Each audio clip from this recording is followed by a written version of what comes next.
Whitney, your host, the owner of Level Up Bariatrics. Today we have with us Ashlyn Douglas Barnes, LCSW, licensed clinical social worker. Yes? Yes, you got it Yes. right. I'm going to actually pop over to my website so I can actually give you guys a deserving bio for her. Thank you. So, as a licensed clinical social worker in Florida, Ashlyn brings a wealth of experience and expertise to the table. She's got a diverse background in various areas of social work. She now focuses solely on bariatrics, which I think is amazing. We all need more of Ashlyn. She's got a true passion for therapy, and this has driven her career since childhood.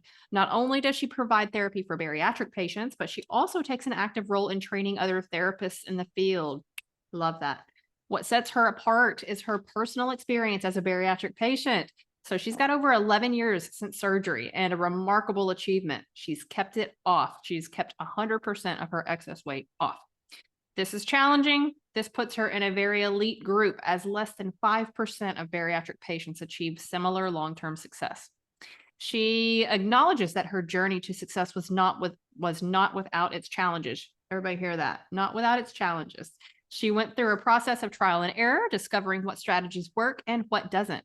Even as a therapist, she experienced her own unique path towards overcoming obstacles. Throughout this journey, she learned that mindset plays a dominant role in achieving and sustaining success. And so also, I want to introduce Ashlyn as a special part of our team as one of our mindset coaches. So, if you work with us in our program at Level Up, we have a special bundle that includes mindset therapy, which is all too needed after or even before bariatric surgery. So we're really super excited to have her as a part of our team because we're super into mindset when it comes to succeeding with bariatric surgery. Everyone can benefit from it at least a little bit, some people a lot of it. So glad to have you. I'm so happy you're here tonight. I am super excited to be here and to be a part of Level Up Bariatrics as your mindset coach, one of your two mindset coaches. So Yeah. super excited and super excited about tonight's topic because I think it's so necessary. Like we don't really talk about it or we view it in kind of this really clinical way sometimes. So I'm super Right. excited to talk about our topic tonight. Exactly. And the topic that we're discussing, or she is presenting tonight, is body dysmorphia.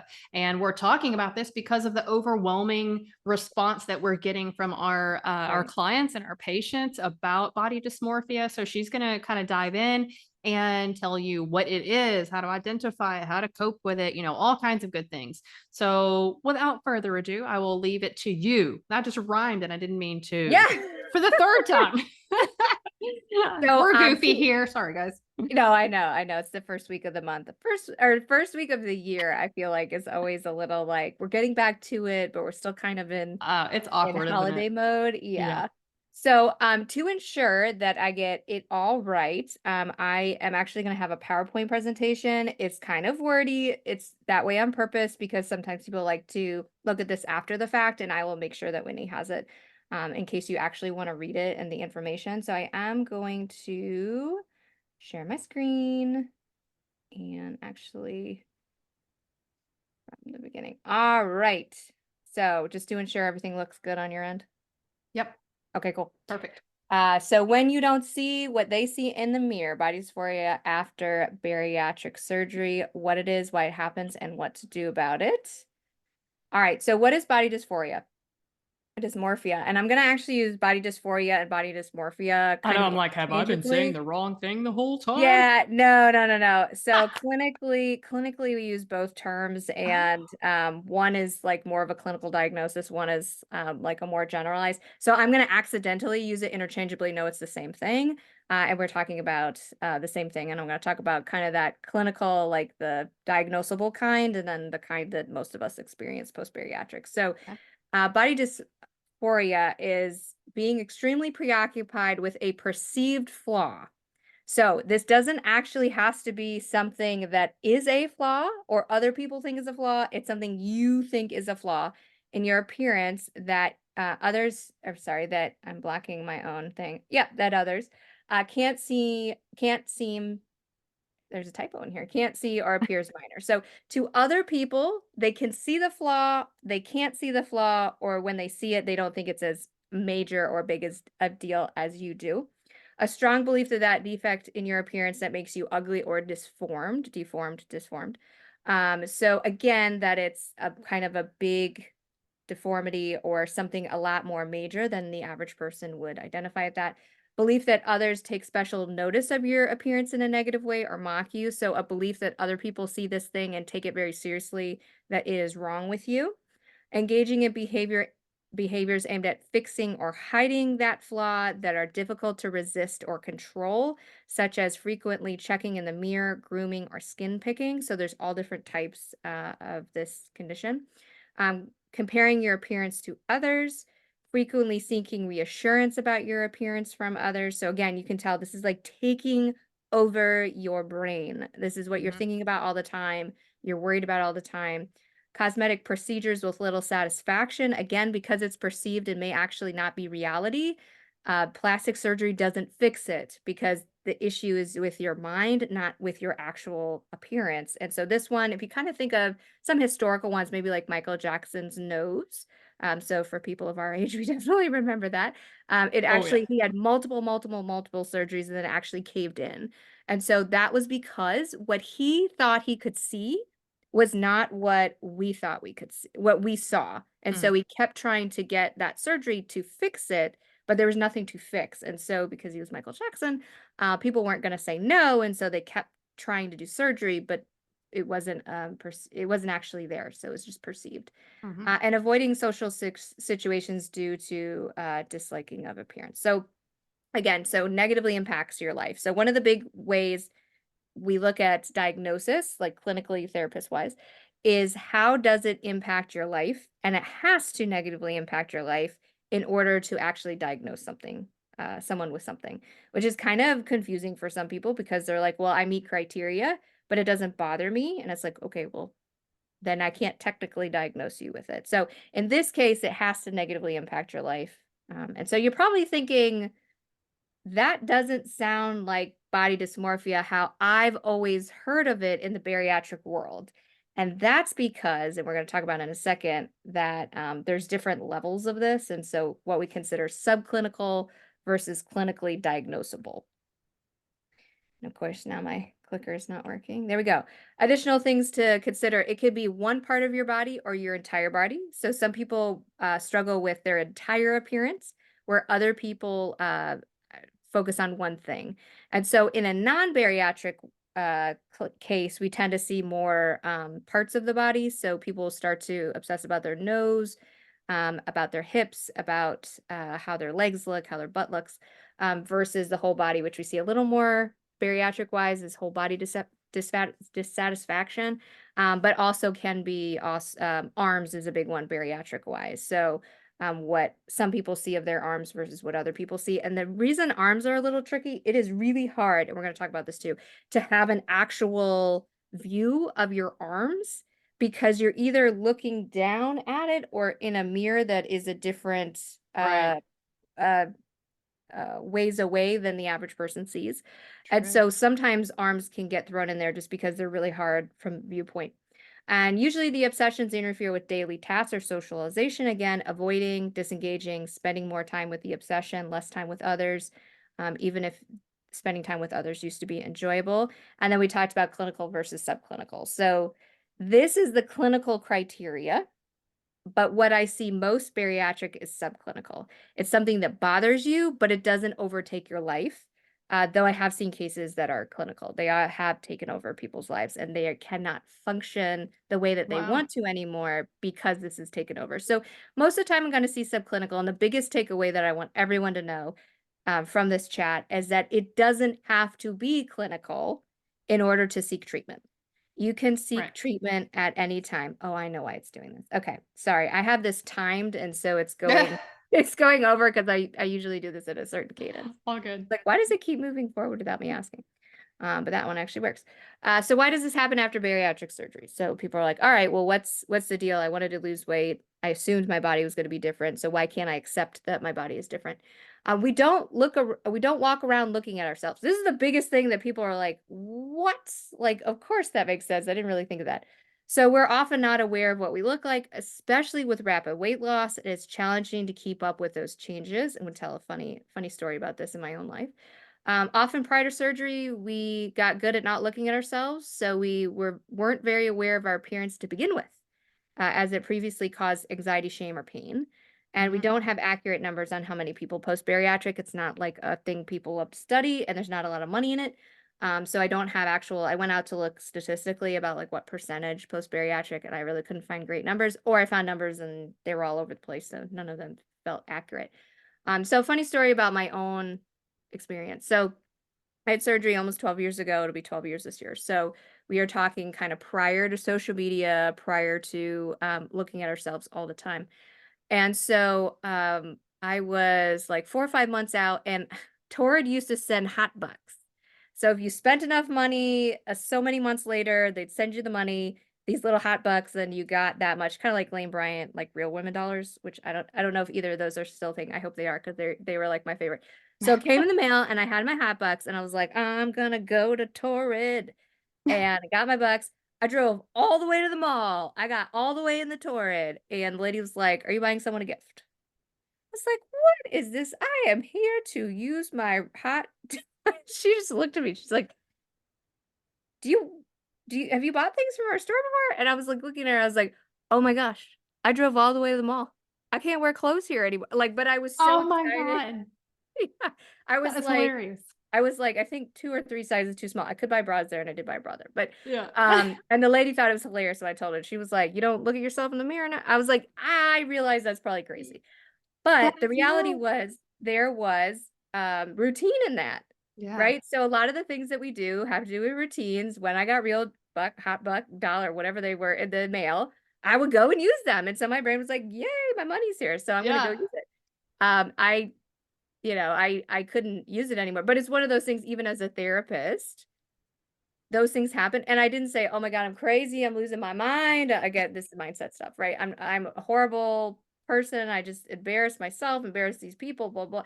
I said, "That's a pretty funny story that I one day will tell people about how I drove all the Yes. way because the mall was like 3 minutes from my." I drove all the way to the mall. I had all that time to think about it. I had all that Right. time to see myself in the be You but were I didn't. pumped.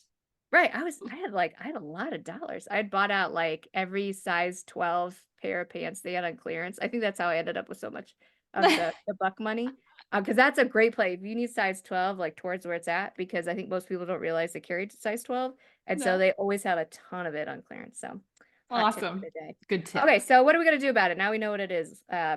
So start to get comfortable with looking at yourself and seeing what you look like now as it's changing. And for some, we may need to add seeing themselves, or for others, we need to reduce the amount of times they look.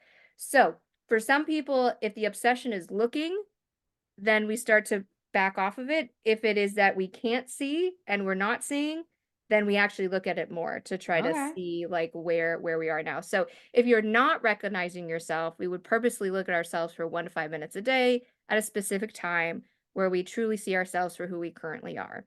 And Okay. so that's someone who's coming to me that is more on the, so again, this is more on the subclinical side where they're saying like I and this actually happened to me too. There's a picture and someone said, "You looked great." And I looked in the picture and I said, "I don't think I'm in that picture." And they're like, "Yeah, you're right there." And I was like, "Oh my gosh." Or my sister went to pick me up at the airport, drove right past me, upset her greatly. And I thought that was funny. And she Oh was my like, "I can't gosh. believe I did it." And because I didn't think I actually looked like a new person.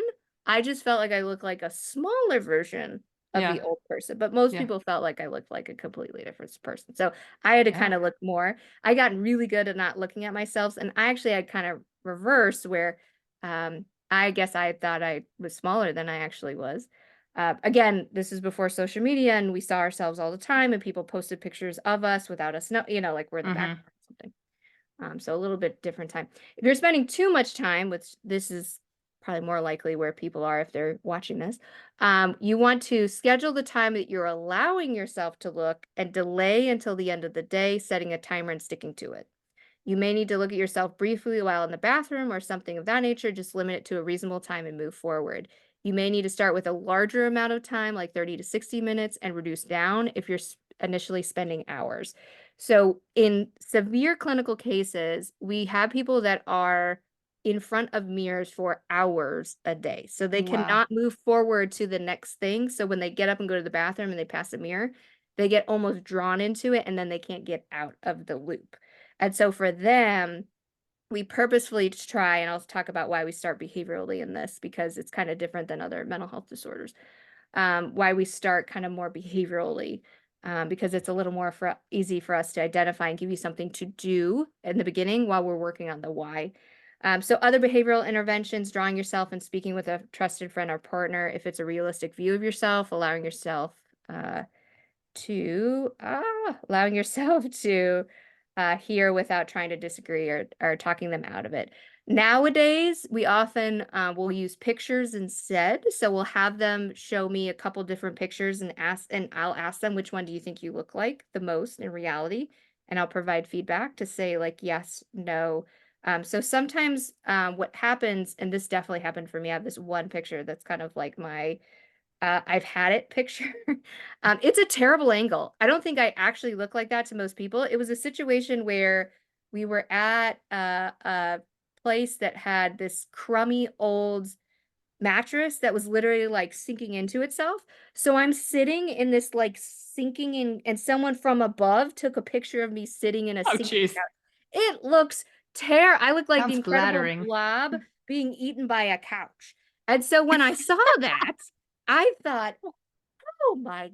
And my friend was like, Ashley, you don't look like that.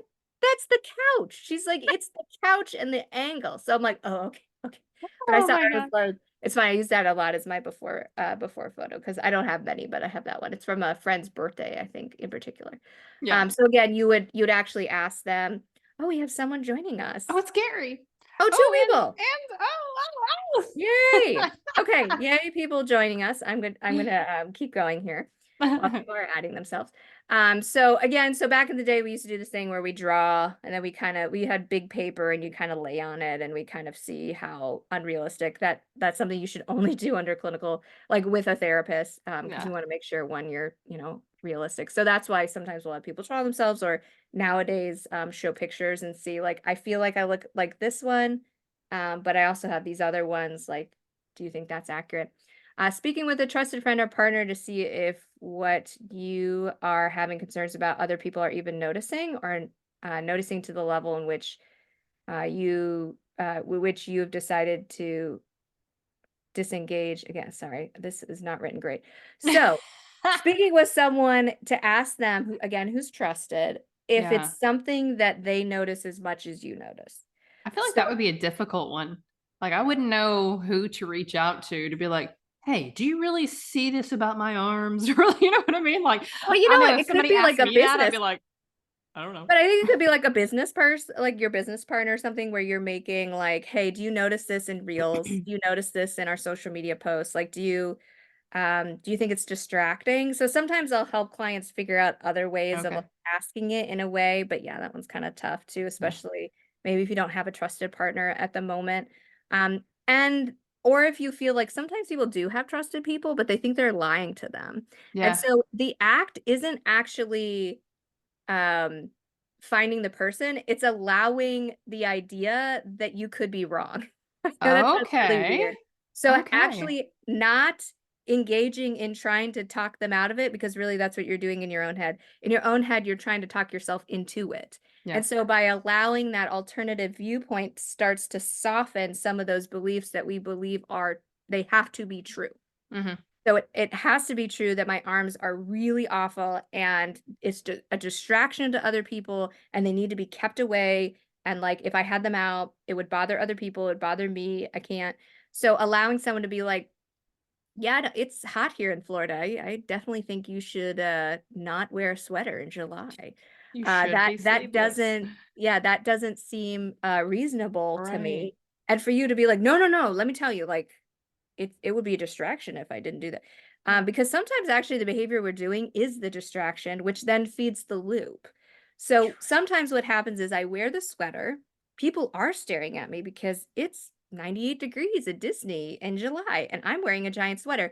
But instead of me identifying they're staring at me because of the large sweater, my brain starts to create a narrative. They're staring at me because Mm, arms. or my stomach or my body is undesirable, but it's actually the behavior that we're doing that's causing this. It's a weird, That and again, darn that's why loop. yep, and that's why we try to bring people in to Yeah. be other voices. Yeah. Now, we gotta pick people that are not gonna be mean. If your Right. mom has picked on your appearance your entire life, please don't go and ask her what she thinks of Not the your arms. person. Yeah, because she might tell you what you already believe to be true. And what Yeah. happens is if we start then to have people tell us what we believe to be true, it feels like it's for sure now. Yeah. Which is also part of the issue with the plastic surgery. So if you go to a plastic Mm. surgeon and they say, "Oh, I can fix that." You're Yeah. creating that same kind of loop versus a honest, good plastic surgeon who says, "Hey, you've had the same surgery 3 times. You're not seeing the results that you want. I Yeah. think we need to talk further about the fact that you may not be seeing what I'm seeing, and therefore I can't necessarily help you in this way." Mhm. Because again, body dysmorphia does not get corrected with plastic surgery, because that's not how it works. Mhm. Um, so writing a letter to the part of your body that you're struggling with, identify how it's been helpful, Ooh, even though I you're like that. unhappy with it currently, and the goal of the letter being about 90% positively talking about that part of your body. So sometimes when I'm working with people, spit arms, legs, those ones are kind of easy apps. My arms hold things up. They're strong. They've helped me to be able to drive, to do the things I want, to be able to pick things up, to be able to have new goals. And arms are kind of essential. So if I didn't have them, it wouldn't be great. So again, and the point of that letter isn't to actually do anything with it. You're not going to send it anywhere. It's just, again, some of that mindset that two opposites could be true at the same time. I can Yeah. be unhappy with my arms and okay with them at the same time. Mhm. I can hate the situation I'm in and live in it. Those feel kind of like opposites, because it feels like I'm accepting something I don't want to be true or to happen, and that means Right. I'm okay with it. It doesn't. It just means that right now you're unhappy with it, but you're going to accept it and not punish yourself. In the meantime, you're still going to allow yourself to live your life. I like that last one. Yeah. Cognitive Yeah. or thinking interventions. Start to be more mindful about how you talk to yourself. Oh, this is such a tough one. So, and I have a good example of this one. So on New Year's Day, I woke up with a big old zit on my face. Big old zit on my face. And I was like, well, that's a great way to ring in the new year. And then, God, what was the other thing that happened? Something else like really dumb happened. And I was like, yep, this is it, 2024. Here we go. I had planned some time to like schedule some recording for like social media stuff for my business. And a big old zit. I was like, oh, this is, here we go. Oh, I have a money tree. It's dying. They die in the winter, but I'm like, there goes my business down the drain. Yeah. So be aware of those. And obviously I laughed at both of those because I was like, this is ridiculous. We have random stuff that happens to us. It has nothing to do with good luck, bad luck, what's going to happen to us, what's not going to happen to us. But our brain loves to create narratives. Mhm. Our brain's job is to create narratives around things because that helps us understand why they happen. Mhm. So it's really important that we are mindful and we think about how we're thinking about things, and that when we think about things in a way that's not helpful, that I literally had to say to myself, like, and sometimes your face doesn't know it's January 1st and that Yeah. you had to do a bunch of stuff. Yeah. This is it. I'm at the age where I get, wrinkles. It's like, I'm alive. Woo, like, I'm alive. Yeah. So be aware of that. So again, you try to start to catch yourself. So when you walk through the mirror in the morning, you're like, oh God, there we go. This is how I get to start the day with these arms again. You Mhm. catch yourself and say, hey, yes, I may be unhappy about how things are right now, but that doesn't mean, it's going to be this way forever, which is our Right. next one, which is awesome. Because we're forever changing. Take note of negative things you're saying, so you can to be able to move this. Oh, there we go. Thank you, Zoom, for moving that. Take notes of other things that you're saying so you can check in with yourself. If you would say that to another person, and if you wouldn't, I like that. evaluate Yeah. why you'd say it to yourself. So this one, I think for so many people is powerful because we are Right. so aware of our own insecurities. We would never point someone else's out. Mhm. And hello, it's 2024. We do not talk about other people's bodies. Yeah. So if you wouldn't tell your friend that her bat wings are disturbing people, like whatever you're telling, the disturbing distract. I had this one client that was like convinced that her arms were a distraction to everybody. And I thought, Oh. that's such an interesting narrative to have, that your body by existing is a distraction. And like most things, historical trauma around that. She had a very cruel mother who suggested that by existing, she was a disturbance, and Mm, just and so that was just continuing just in a different way. yeah. All right, so preemptively produce replacements. So sometimes this is helpful to have the therapist Mhm. with you, because sometimes it's like, well, I don't know what I would replace that I hate my arms. It may take some time for others or from others to come up with, write them down so you can read them versus trying to come up with them in the moment. So for some of my clients, we'll write them on a little sticky and we'll put them in their purse, their wallet, up on, in the bathroom mirror tends to be the hardest one because you're there first thing in the morning, you're kind of groggy. The very logical, great part of your brain is not awake yet. So that's the place where sometimes we put a little extra, like, hey, read this, start Mhm. here. I have one that says in my bathroom, it says, start here. Oh, nice. Start here. Think about this. Um, so you may want to preemptively come up with some of those and be able to help yourself in those moments where you feel like you're cycling to Yeah, get out. lovely. Start small, work up. It's okay if you're dissatisfied with your body. It's the time and the energy and the space that dissatisfaction is taking up and not allowing you to do the things you do. So you are allowed to not be happy how things are now, but I don't want you to put your life on pause Mhm. because you are still allowed in dissatisfaction to be able to do all the things that you want to do. We don't want you to wait until, because then you could wait forever, because we don't know what until looks like, especially in bariatrics. There's a difference between a feeling, a thought, and a behavior. This is a good therapeutic take home too. In this disorder, it feels like they're all one thing. The feeling of dissatisfaction feels like the only answer is to obsess, but we can intervene at the thought or the behavior. Mm, So in there's a couple disorders this falls into, but it feels like they're all one thing, right? So I can only have one behavior with dissatisfaction. So if I was happy and dissatisfied, that would mean it's okay. And so I feel like it's not okay. So the only way I can respond is dissatisfaction. Feelings we often can't control much. So I might have a feeling that comes up. It may come out of nowhere or feel like it comes out of nowhere, but we can impact how we think or behave. So I can change my thought process. Something may pop in my head, particularly intrusive thoughts. Those are always fun. Like things that just pop in your head. Sometimes they don't feel like you control, but you can control your reaction to it. You mm, can control by replacing it or saying that's not accurate. Just because you have a thought doesn't mean you have to do something about it. You can acknowledge the thought for what it is. It's a thought and nothing else, and you can choose to let the thought go and move to another thought or behavior. So sometimes you may still have that thought where it's like, I'm really unhappy with my arms. I really don't like them.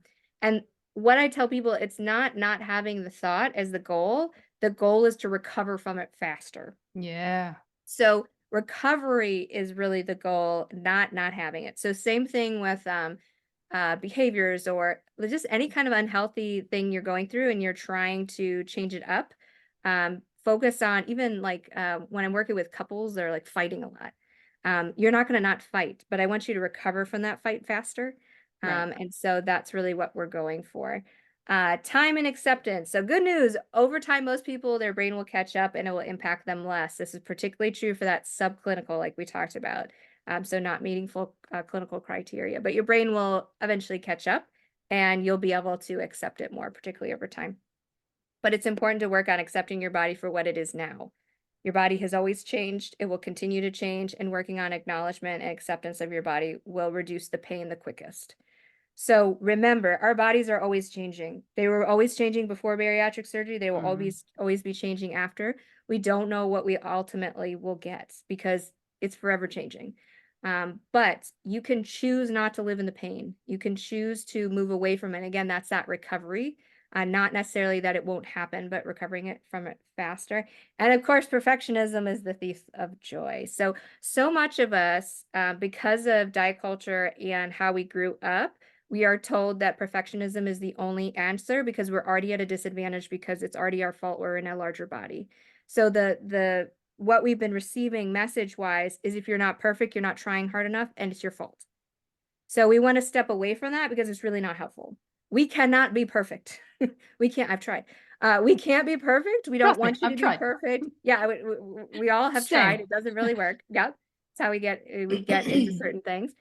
You can work incredibly hard, and by obsessing, you're missing out on enjoying your body and all it can do for you right now. Trying to find small victories away from appearance, being able to move more, being able to do an activity that you couldn't do at a larger size, being able to purchase items from a store versus online. Due to size, maybe some options. I live in Orlando, so many of my clients, when they come for clearance, when I ask them what is something they're looking forward to doing, and I'm looking for like a non-scale victory for them to Mhm. identify, not necessarily weight related. So many people tell me they want to fit on a ride. They Yeah. wanna, at Disney, they wanna be able to go to Universal, they wanna take their children, they wanna be able to walk. I'm like, she's like, "I wanna Yeah. walk to back to France," and I was like, "Oh my god, France is all the way in the back of it." So she's like, "I wanna go from the parking lot to France," and I was like, "Is that the furthest place?" And she said, "Yeah." She's like, "That's why I made it my goal." So when she did it, she made a video, she sent it to me, she said, "I made it to Oh, I just got France." chills. That's awesome. And I hope one day to make it to actual France because she had not wanted to travel by plane because it was too uncomfortable and that was too long of a ride. So Yeah. looking for, again, those non-scale victories. So wrapping up, be mindful of your thoughts. Try to identify possibly where it came from and if you want to continue them. So I might have these thoughts because what I was told, and I was told that this was important and I need to be aware of it. But I can choose now if that no longer serves me. Mhm. And most of the time, my body being a distraction to others, not worth my time because that's others, not me.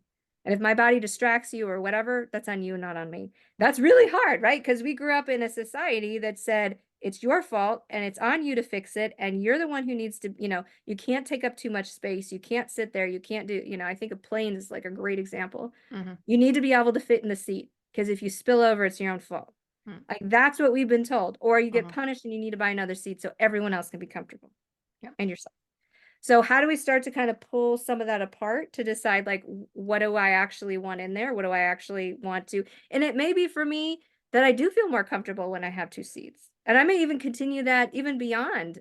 If it's an opportunity, if it's a really cheap seat, I do like to have another seat because it's just more comfortable. Yeah. Who It wouldn't? doesn't necessarily have to do, especially nowadays with how tiny those Oh, whoop, they're tiny seats awful. are. I mean, awful. Yes, and it doesn't even matter being in a larger body, like, you can be in No. an average or smaller size, but it's still pretty squishy, so Yeah. you get to decide that. Behavioral interventions can be easier first, then moving to cognitive and finally acceptance. You can intervene before the thought, identifying the triggering event, after the thought, or after the behavior. You can always try again. It's the working of the muscles. So, doesn't matter if it happened, we can work on it. And it doesn't matter if it happened and you sat too long in it. Like you said you were only going to do that 30 to 60 minutes and then you sat there for 90. All good. Now what do we know? We probably need to set a timer. We probably need to have some other behavioral like your favorite show comes on at 9, so you're going to go from 8 to 9 and you really want to go see your social. You're going to so we create kind of more behavioral intervention there. Don't be afraid to seek out help. We're here to help you. You are not a failure. It's not solely your fault. With treatment, you could feel better. So my biggest takeaway. Oh, I decided the show needed to be over. Biggest takeaway is that I'm going to stop sharing here. So you just get to see my giant face. So the biggest takeaway here is it doesn't need to be a certain level to get help. We want you to get help at any level if it's interfering with your life. We want you to come and see one of us. Um, shall I tell them about all my good stuff now?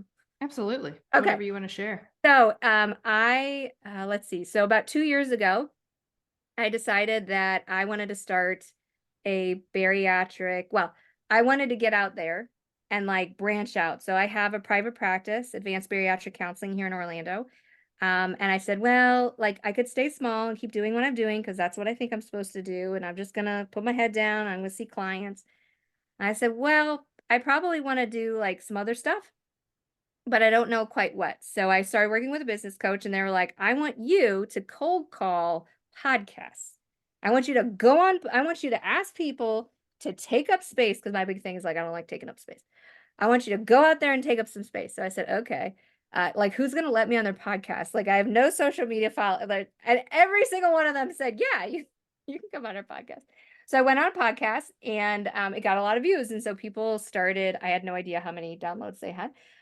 So I started receiving all these messages that were like, "I need to work with you. You understand." So I did one that was just like how I got here, how I started working in this. And so most people can relate to my story because it's pretty common. And so I started getting people sending me all these messages like, I really want you to help me. I want to work with you. And I was Mhm. like, oh crap, you don't live in Florida. So our license is based in Florida. Mm. So our license are state bound because we have boards that can punish us when we do bad things. And so you have to know the law in your state so that you get punished if you go against the law. Kind of the why we have state licensing. So I said, all right, well, I will help make a directory because what was happening is I was spending all this time trying to find other bariatric therapists. We're really hard to find. And of those that I found, most just do initial evals because they're good money and they're fast. Right. So they don't want to do all the aftercare. And I was like, okay, well, you're not helpful. So I created a directory of bariatric therapists called findabariatrictherapist.com. We have an Instagram account, which is me. And we have the directory, which right now I think we're at like 35 providers and we have quite a bit of state coverage. If you have a great bariatric therapist that you would like to connect with me, that should be, out there so other people can find it, you can also send me a message so I can reach out to them to invite them to be a part of our directory. The directory is 100% free to clients. So for people to use the directory, it's free, but therapists pay me a small fee so that I can manage our website, do SEO, and sponsor fun events. So we usually sponsor a few events that are for bariatric clients so that they know we exist. And so there's a small fee that therapists pay to be on there. And then I make sure everyone has a legal license to practice and from a liability standpoint. That website is solely for therapists. So if you're looking for a coach, you will not find them unless they're also a therapist on that website, just for liability reasons on my behalf. And then I also train. So what I found when I was trying to find bariatric therapists, there's not a lot of them. So No. I also train bariatric therapists through one-on-one coaching. And so if you have a therapist that would love to do more in bariatrics, they can also reach out to me for that. I have like a 6-week jumpstart, like really quick program where they work one-on-one with me. And we get them going in bariatrics. I teach them all the tricks of the trade. Oftentimes, though, those are also bariatric patients who are also therapists. There's not a lot of training out there for us. It's part of why there aren't many of us. I also have a training that's therapist focused. I also have my my personal Instagram where I do a bunch of meal prep. So I focus on meal prep and just fun bariatric stuff. I do random bariatric tips of the day where I just go through, like today, I bought some donuts. And so I was talking about donuts and bariatric patients that I'm not saying crazy, bariatric patients can eat donuts. And What? so I know, right? Scandalous. Gasp. Scandalous. And let me tell you, they were terrible. So I threw them away, which is why you get to eat donuts. So if we make them, my little tip of the day. If we make food sacred and we make food off limits, we are less likely to not engage in eating them when they're not good. Or we might engage in other behaviors like eating in secret or overeating or feeling that we have to eat it because it's our only time to have it or whatever the thing is. Mhm. So we want to like not do that. So there's a lady in my neighborhood who sells donuts and she made too many donuts because it's January and it's her first year in business and it didn't occur to her that people aren't going to be buying donuts in January. So she just, if you lived in the neighborhood and you came to her house, you could have some donuts. So I said, okay. So I've been wanting to try them. So I ordered a couple and brought them home, cut them up. So usually because a lot of sugar doesn't make me feel particularly good, I usually cut them up into a bunch of pieces and then eat little bits of piece. So I Nice. cut them all up and I had a little bit of each one and I was like, these donuts are terrible. So I know me.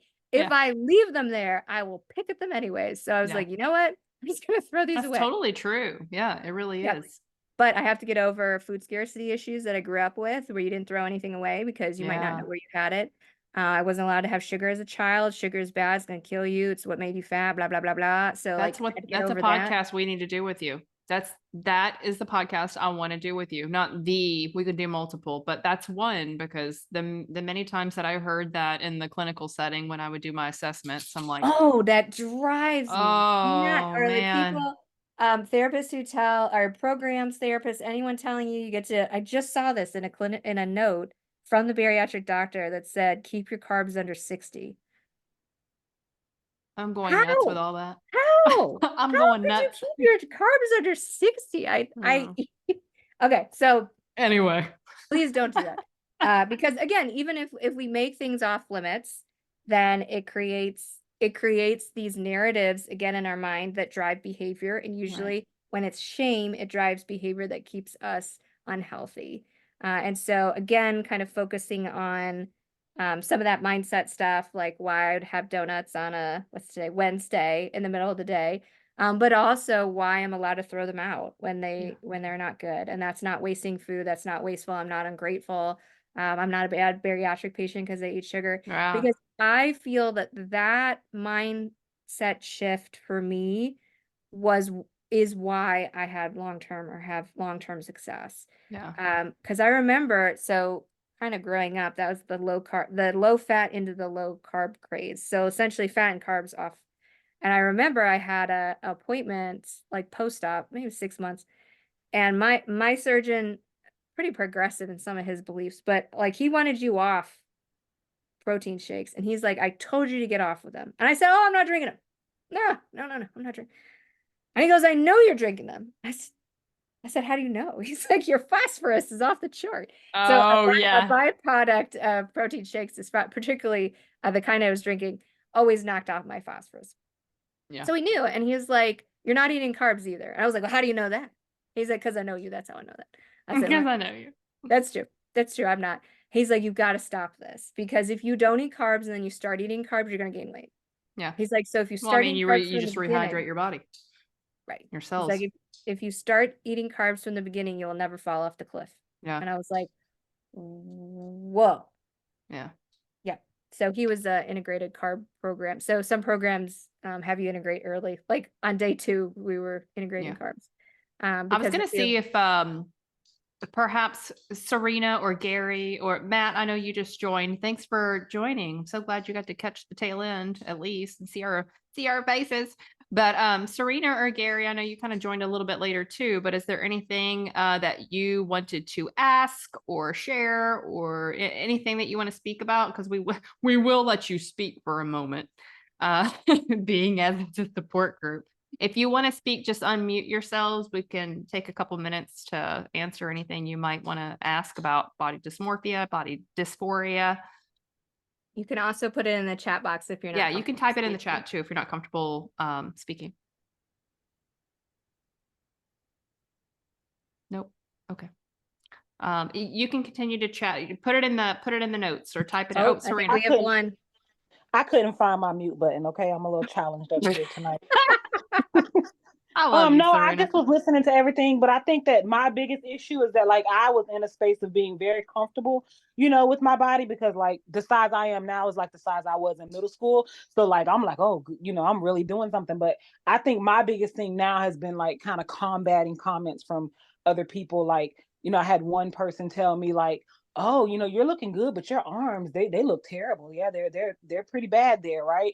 And I'm like, okay, well, thank you. And What? then others who are constantly like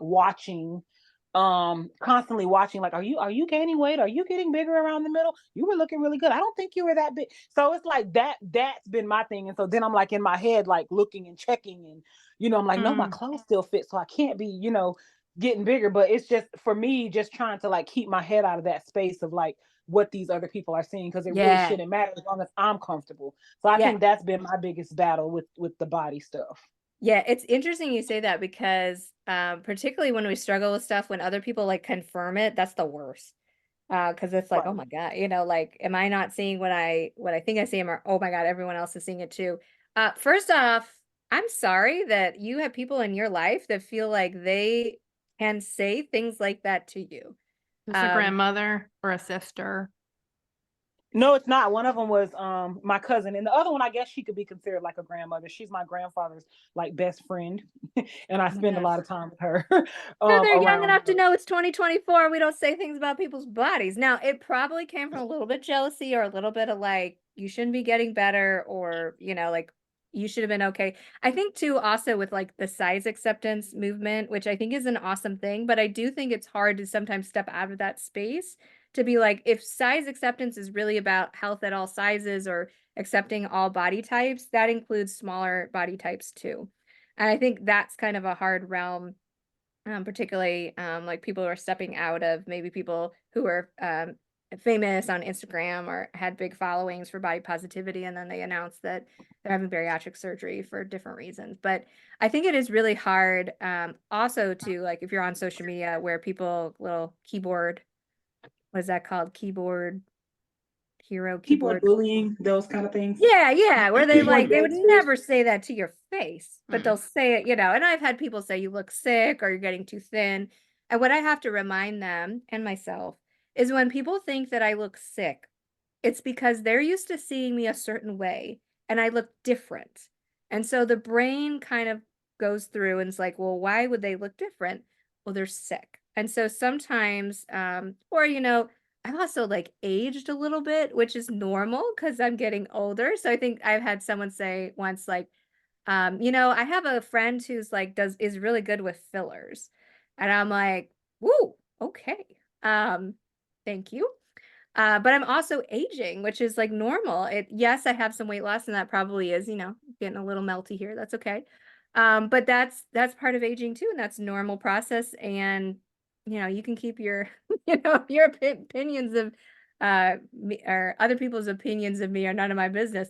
But easier said than done. Like confidence is a tough one because we can feel okay with where we are right now, and other people may give us comments for a variety of reasons, often one of their own things. But that's really hard sometimes to combat. So I also like throw it back to you to say, like, good for you for being able to rise above that and not take that in, because it can be tough. Thank you. Anybody else? Matt, Gary, y'all can add to the, oh, Gary's off mute. Sure. Yeah, I'm off mute. How you doing? Good, how Good. are How about you? yourself? I'm doing wonderful. Thanks for asking. I I'm not really from the body dysmorphia part of it. My standpoint is that people tell me hey Gary, you look great, you're looking smaller, but then I think my part of it is when I look at myself, I don't see that. I still see that big guy. Yeah. However, the arms, I haven't had an issue with that because I guess the workouts that I've been doing. So I guess my question is that part of dysmorphia is when you see your same self after surgery that you see and other people see something different. Yeah. What would be the best suggestion to counteract that or get through that part? Yeah. So first off, I want to say that is expected. So we do not walk around looking at ourselves. Now we look at ourselves more because of social media, Zoom. I think Zoom has probably done more for plastic facial fillers and all that. Because we're not used to staring at ourselves all day, and so we can kind of start to pick ourselves apart. But kind of on the flip side, what you were talking about is I would start to look at yourself on purpose from about 6 feet away. So the average person that's looking at you is about 6 feet away. They are not really close to you. So back in the day, we used to have people look like really close. So we figured out that's not very helpful. So full length mirror, just have a quick look at like what you look like now. Sometimes a reflection is good too, like when you're walking past kind of like a mirrored window, to actually take a good look to say, this is what I look like now. And to remind yourself that it's always changing. It can take years for you to get used to it, and that's okay. That's not an indication of gratefulness or that there's something wrong with your brain. It's just we're not used to staring at ourselves, and we were in our old bodies for a really long time for most of us. And so I think that purposefully looking at yourself to actually take a look at, like, what do I look like now? How do things look in a very non-judgmental, not just more information gathering, data collection? What do I look like now? And it's important that it's about accurate for other people. So about 6 feet away, especially because up front, we can so again, with the arms, I think we talked about this maybe before we started recording. Arms are particularly challenging because the angle at which I look at an arm is down and in. And so it's very hard to get an accurate look because most people should not be this close to your armpit. And so we aren't seeing what other people see. People are about 6 feet away from us. So we want to have that like angle again. So same thing midsection. Most people are not as close up and they're looking more at general shape versus that was one thing when I notice on social media where there's more mid-sized people that are putting clothes out and like talking about how to like dress for that body type. And one of the things they often talk about is like people don't actually look at all the pieces of your body. They're looking at the silhouette and the general. And in our brains, everybody's looking at everything. So, people generally are glancing as we go by, or even if we're standing in front, we tend to be looking at faces. And so purposefully looking at yourself, understanding it's a process. It's not going to happen overnight. You cannot imprint that in your brain and just be like, well, now I'm going to acknowledge that I look this way. It's going to be a repeat looking and saying, oh, that's, seeing myself in pictures, seeing myself in my reflection, seeing myself in the mirror as I brush my teeth, seeing myself on purpose where I'm looking whole thing like, okay, I'm about 6 feet away. It's going to take time. Especially if you're someone who didn't really look at yourself all that much before. So your brain doesn't have a good understanding of what you necessarily look like before. So it may take a little time to kind of imprint what it looks like now, but it will over time. Okay. So yeah, I guess my part is the arms is not really a factor with me because I'm really starting to see a lot of definition for them there. The midsection is work, still work to be done. But for the most part, I know initially my doctor was saying, do the process, take a lot of pictures of yourself, take a lot of pictures of yourself. And I'm really starting to say, okay, why am I taking so many pictures of myself? Is that just to see the difference of the different changes?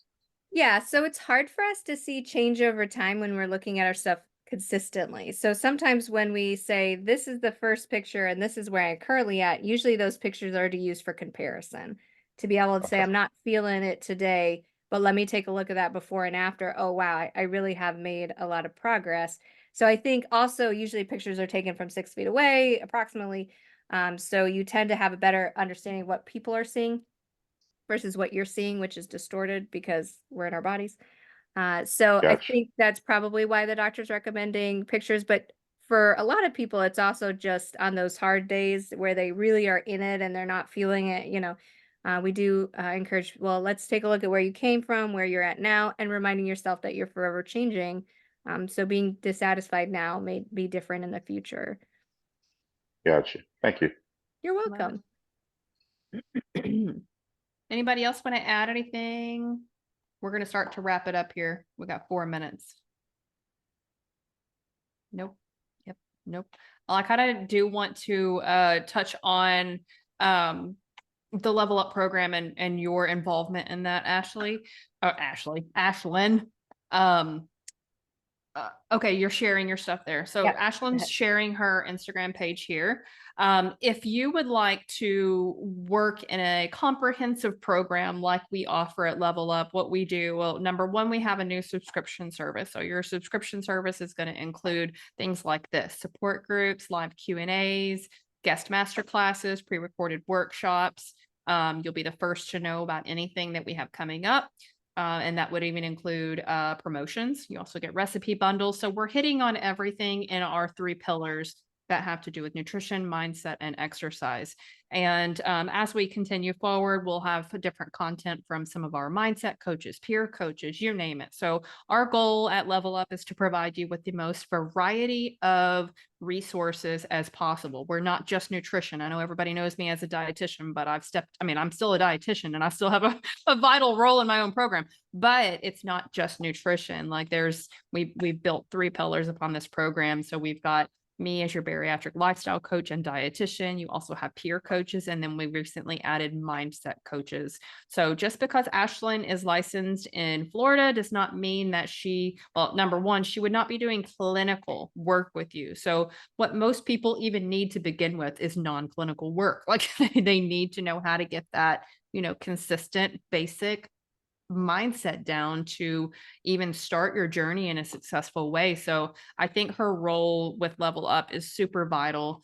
And if you have questions about how to work in our program for a comprehensive type of program, we offer a minimum 3 months, 6 months, and soon to be a year program. So you've got individual coaching programs, or you've got your membership program. If you work one-on-one with us in one of our packages, you get all those membership membership perks and offers anyway. So if you'd like to know how to work with Ashlyn, if you want to connect with me, if you need to work with her privately in Florida clinically, then do that too. We want you to, we're basically here to just supply you with all the resources that you need to succeed with surgery long term. And we want to provide those valuable, reputable, experienced, helpful professionals to provide to you. So that's what we're all about. So however we can help you further. And guys, you can also reach out to us with other ideas. If there's topics that you are struggling with, then I guarantee you somebody else is struggling with it too. So don't be scared to chat, or I'm sorry, speak up and send us your suggestions. You can send it in the private support group. You can send us a message on social media, however you want to reach out to us. I should say my website. So our website for Level Up is the leveluphub.com. So that's how you can find us there. And on social media, we are Level Up Bariatrics. That's on Instagram. We've got our Facebook page, Level Up Bariatrics. So basically Level Up Bariatrics everywhere. But the name of our website is the Level Up Hub. Level Up Bariatrics was taken. So you'd be surprised how hard it was to find my website name. But yeah, we're all here for you. All we want to do is be here and support you guys and everything that you do. We just want to see everybody succeed and be healthy first and foremost. So if you guys don't have any other questions, Ashlyn, do you want to end with anything else? Or are you good? I'm good. If you guys want to connect with me, feel free. Main difference between coaching and therapy, coaching, we figure out the how, and therapy, we figure out the why. So I if you're love more that. curious about the why, that needs to be more therapy. If you're more curious on the how, the therapy often is the how. We focus on problem solving and figuring out the how. And so that's kind of my easiest way of explaining the difference between coaching and therapy, because they Yeah. are quite different. So Yeah, that but is I my mean, they are thing. both tremendously helpful. I can't speak enough about just therapy itself, or even just getting your mindset right. I mean, it doesn't matter if you've had bariatric surgery, or well, it doesn't matter what you're struggling with, just getting to know yourself, how you operate, how your mind works, how to control your mind. Those are the most invaluable things I think a person can learn on this earth while they're alive. So taking advantage of your resources, especially in the therapeutic setting, is it's one of the best things you could probably do for yourself. There was something else I wanted to say. Of course, I forgot it. Oh, and our podcast. So I wanted to kind of Yes. mention our podcast too. We are really trying to increase our listener base. Number one, so we can pay people to be on our podcast, but increasing our listener base. And so we can continue to have incredible people on there like Ashlyn. So I do want to say we're probably going to have Ashlyn on here pretty soon, and we'll be speaking about other types of topics. We may speak on body dysmorphia or dysphoria. We may speak on something else, but we will definitely have her on multiple times. She is a part of Level Up at this point. So this isn't the last time you'll see her. So proud to have you. And I'm extremely excited that you were able to do this tonight, and we'll catch you later. Guys, thank you so much for attending. If you need anything, just reach out anytime. Thank you again for having me. All right, guys, that concludes our meeting. Have a wonderful night. Bye-bye.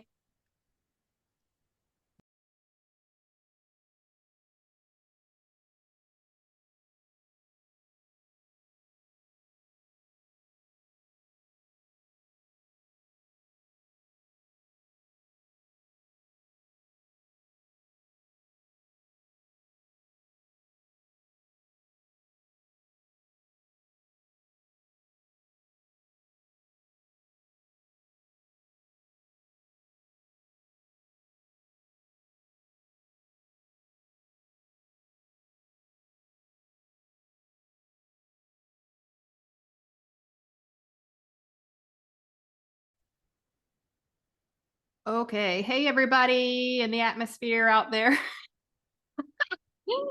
I am